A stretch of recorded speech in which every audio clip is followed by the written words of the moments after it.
Good morning everyone, স্বপ্ন daily ব্লগে তোমাদের সবাইকে স্বাগত। তোমরা সবাই ভালো আছো? তো আশা করি তোমরা সবাই ভালো আছো, আমিও ভালো আছি। তো ভালো আছি এমনি সকাল সকাল দেখো রান্না বান্না নিয়ে চলে এসেছি তোমাদের সামনে। আমি স্বপ্না। তো চারিদিকের ভাইরাস দিক গোবডাঙ্গা স্বপ্নাদির জন্য কিন্তু যেন আজকে লাইক হয়ে যায় বেশি বেশিভাবে, এটাই আশা করবো তোমাদের কাছে। তো সকালবেলা উঠে ঘুমাতে বাসি কাজকর্ম সেরে তরকারি কেটে ধুয়ে নিয়েছি। আর ফ্রিজে ছিল মাছ, সেটাও বের করে একেবারে ধুয়ে লবণ হলুদ মাখিয়ে নিয়েছি, এই যে দেখতে পাচ্ছ।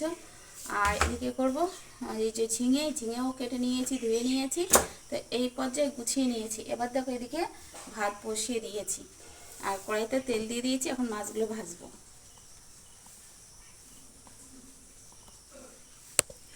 তো দেখতে পেলে ভাত বসিয়ে দিয়েছি আর তেল দিয়ে দিয়েছি কড়াইতে গরম হতে। তো এখন মাছ ভাজবো। মাছ ভেজে কে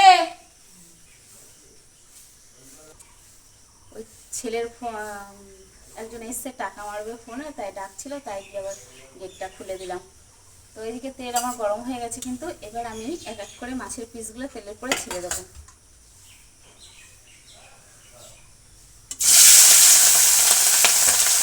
ভয় লাগে তেল ছেড়ে দিলাম। আমি কতদিন মানে তেলের ছিটে খেয়ে খেয়ে ছেঁকা খেয়ে ভয় হয়ে গেছে।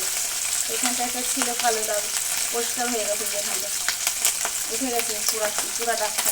ছেঁকা খেয়েছিলাম প্রেশার কুকারে, তাও আবার। তো সেই জন্য ভয় হয়ে গেছে। তো চলো ঝিঙে দিয়ে আলু দিয়ে করবো মাছের ঝোল। তোমাদের একটু বলে দিই, ঝিঙে দিয়ে আলু দিয়ে করবো মাছের ঝোল আর ঝিঙে পোস্ত, এই দুটো রান্না হবে। আর আমের পাতলা মিষ্টি টক করবো। তো চলো এই পর্যায়ে গুছিয়ে নিয়েছি, আর একটু গুছিয়ে নিই, তারপর তোমাদের সাথে কথা হচ্ছে। তো ফাইনালি রান্নাবান্না আমার কমপ্লিট হলো। দেখো কি কি রান্না করলাম। এই যে ঝিঙে দিয়ে আলু দিয়ে কত সুন্দর একটা টমেটো দিয়ে জিরে গুঁড়ো দিয়ে একদম মানে পাতলা একটা মাছের ঝোল গরমে। আর এদিকে আছে ঝিঙে পোস্তটাও কিন্তু ইয়াম্মি হয়েছে। আজকে সব রান্নাগুলো কিন্তু ইয়াম্মি রান্না হয়েছে।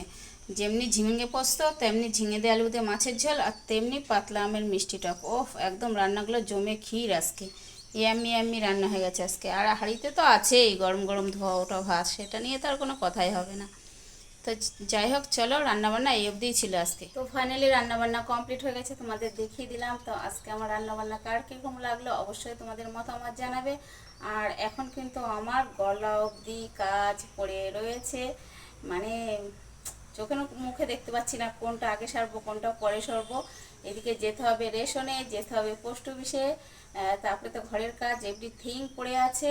প্লাস মেজে যাওয়ার ঘরে গিয়ে দেখতে হবে ওদের কি রান্নাবান্না হলো, কি কাজকর্ম হলো না হলো, ওগুলো চেকিং। তো ওদিকে যদি রান্নাবান্না না হয় ওদিকে রান্নাবান্না করতে হবে। এই দুদিন ধরে রান্নাবান্না অলরেডি আমি করে দিচ্ছি, এবং আর কতদিন দিতে হবে জানি না। মেজে যাওয়ার শরীর কিন্তু এখনও সঠিকভাবে ভালো হয়নি। কালকে রাত্রে আমাকে বলছে যে বেশিক্ষণ যদি আমি কথা না বলি আমার কথা আরও কথা বন্ধ হয়ে যাচ্ছে, কথা বেশি জড়িয়ে যাচ্ছে, বুঝতে পারছে না। হ্যাঁ, মানে বলতে পারছে না। আর যেটুকু বলতে চাচ্ছে আমরা কিন্তু কিছু সেটা বুঝতে পারছি না। কথা না বললেই বেশি ওটা চেপে ধরছে ভিতর দিয়ে। এটাই কালকে রাত্রে আমাকে জানালো। তা আমি আবার একটু বুদ্ধি দিলাম কি, যে একা একা বই নিয়ে বই পড়বা জোরে জোরে, তাহলে কথা ক্লিয়ার থাকবে। তা এরপরে হাসছে তাই শুনে। আজকে এখন অ ক খ বই পড়বা, দেখবো কথাগুলো ক্লিয়ার থাকবে, পরিষ্কার থাকবে, দেখবা সবাই বুঝতেও পারবে তোমার কথা। তো এই বুদ্ধি দিয়ে এসছি। এখনও সকাল থেকে যেতে পারিনি, আমি রান্নাবান্নার মধ্যে ব্যস্ত ছিলাম। এবার আমার এই খাবারগুলো মিটকিসে ঢুকাবো, ঢুকিয়ে তারপরে যাবো ওদিকে একবার দেখে এসে তারপরে ঘরের কাজ, রেশন, পোস্ট অফিস সমস্তটাই আজকে নিয়ে আমার চলতে হবে সারাটা দিন দৌড়। তা চলো, আর ভিডিওটা বেশি বড় করছি না। ব্যাক ক্যামেরায় ফ্রন্ট ক্যামেরায় সমস্তটাই তোমাদের দেখিয়ে দিলাম।